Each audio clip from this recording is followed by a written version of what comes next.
Shalom, selamat malam semuanya. Di sini saya akan mempresentasikan ujian tengah semester dari mata kuliah kimia unsur yang disusun oleh saya sendiri, Agnes Lema, dengan NIM 20147201002, program studi kimia Fakultas Matematika dan Ilmu Pengetahuan Alam, Universitas Tribana Kalabahi tahun 2022. Soal yang pertama, fakta eksperimen menunjukkan bahwa energi ionisasi 1 lebih kecil dari energi ionisasi 2 dan lebih kecil dari energi ionisasi 3. Jelaskan mengapa terjadi kenaikan energi ionisasi tersebut. Pertama-tama perlu kita ketahui bahwa energi ionisasi adalah energi yang diperlukan untuk melepaskan elektron yang terikat paling lemah oleh suatu atom atau ion dalam wujud gas. Energi ionisasi pertama dan selanjutnya, yaitu yang kedua dan yang ketiga, akan semakin besar. Hal ini disebabkan karena elektron selanjutnya akan semakin dekat ke inti atom, sehingga tarikan inti terhadap elektron semakin kuat. Akibatnya, elektron akan semakin sulit untuk dilepaskan.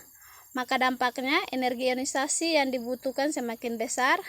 Dengan demikian, maka alasan kenapa energi ionisasi yang pertama lebih rendah dari yang kedua dan yang ketiga adalah karena elektron yang dilepaskan semakin dekat dari inti atom. Soal yang berikut, sebutkan salah satu senyawa hidroksida logam alkali tanah yang digunakan sebagai obat sakit lambung untuk menetralkan asam lambung atau HCl. Tuliskan reaksi penetralan dan jelaskan reaksi tersebut. Senyawa hidroksida logam alkali tanah yang digunakan sebagai obat sakit lambung adalah senyawa dari unsur magnesium. Senyawa MgOH2 banyak digunakan sebagai obat penetral asam lambung karena sifatnya yang basah.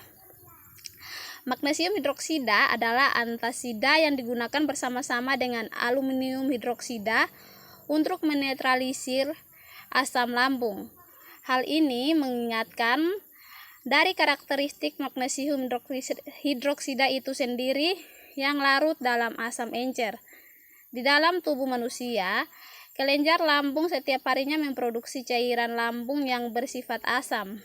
Cairan ini mengandung HCl dengan konsentrasi sekitar 0,03 molar. Hal ini menyebabkan lambung bersifat asam dengan pH sekitar 1,5. pH itu potensial hidrogen ya. Produksi asam lambung yang berlebihan akan menyebabkan penyakit tukak lambung atau MA. Reaksi magnesium hidroksida di dalam lambung berlangsung sebagai berikut. MgOH2 tambah 2 HCl menghasilkan MgCl2 tambah 2 H2O. Magnesium hidroksida bereaksi dengan asam lambung menghasilkan magnesium klorida dan air. Yang berikut, jelaskan secara terperinci cara memperoleh logam alkali, contohnya natrium, dengan cara elektrolisis leburan garam klorida menggunakan cell down. Logam golongan alkali dapat diperoleh melalui elektrolisis cairan atau lelehannya. Natrium diproduksi secara besar-besaran dengan menggunakan cell down. Proses ini dilakukan dengan elektrolisis lelehan NaCl atau natrium klorida yang dicampur dengan CaCl2. Penambahan CaCl2 berfungsi untuk menurunkan titik lelehnya dari 80 derajat Celcius menjadi 580 derajat Celcius. Reaksi yang terjadi adalah sebagai berikut. Bisa dilihat dari gambar. Anode NaCl menghasilkan Na plus tambah Cl minus. 2Cl minus menghasilkan Cl2 tambah 2 elektron. Katode 2Na plus tambah 2 elektron. 2 elektron menghasilkan 2Na. Reaksi sel 2Na tambah 2Cl minus menghasilkan 2Na tambah Cl2. Yang berikut, urutkan sifat reduktor logam alkali tanah dari yang lemah hingga yang paling kuat, yaitu logam Ca Mg, Sr, dan Ba. Jelaskan mengapa demikian. Urutan unsur alkali tanah berdasarkan sifat prereduksi dari lemah ke kuat adalah berilium, magnesium, kalsium, strontium, dan barium. Dalam satu golongan dari atas ke bawah, harga potensial reduksi standar semakin berkurang sehingga daya pereduksi semakin bertambah.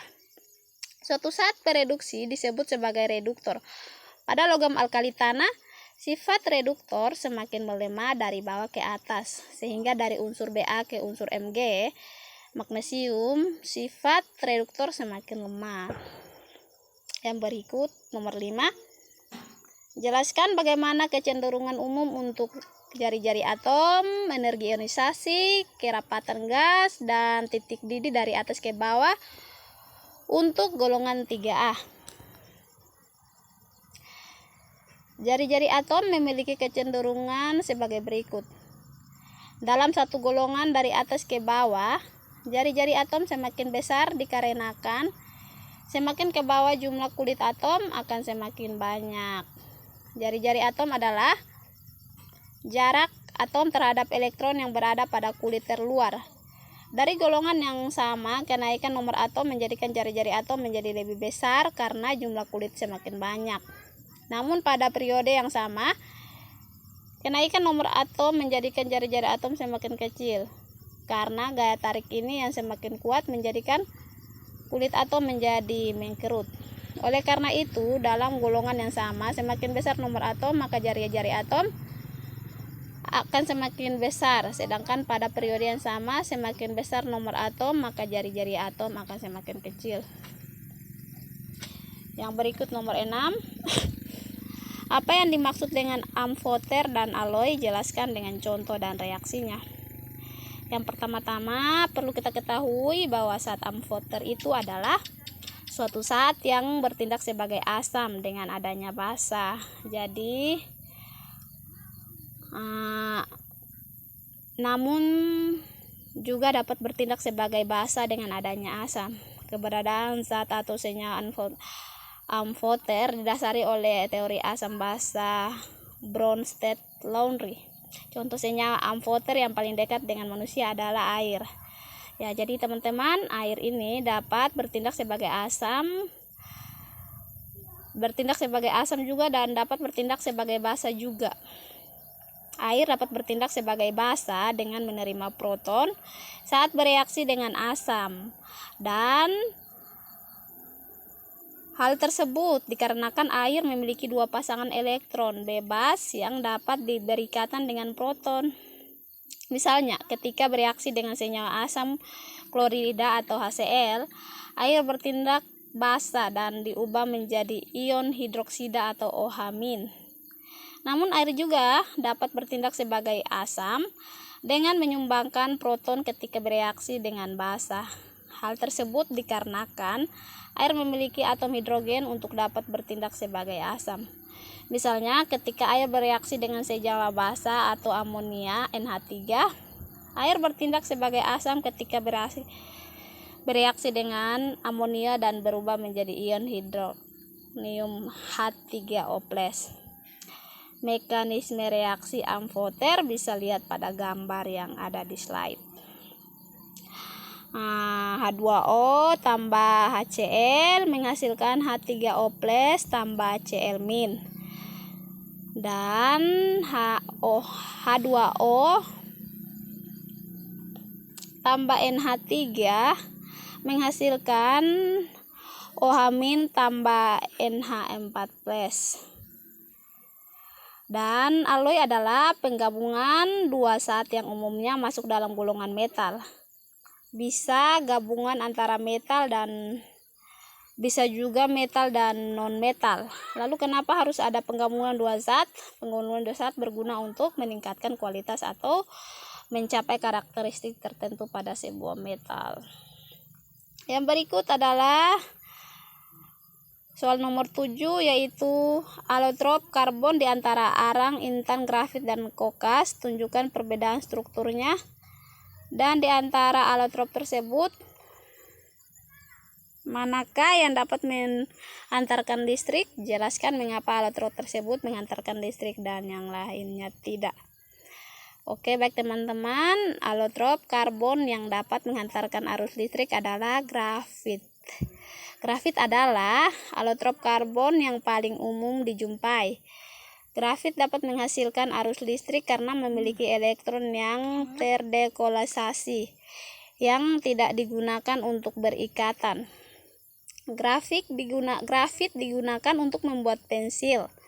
Selain itu, grafit juga bisa digunakan sebagai elektroda dalam sel elektrolisis karena sifatnya sebagai penghantar listrik.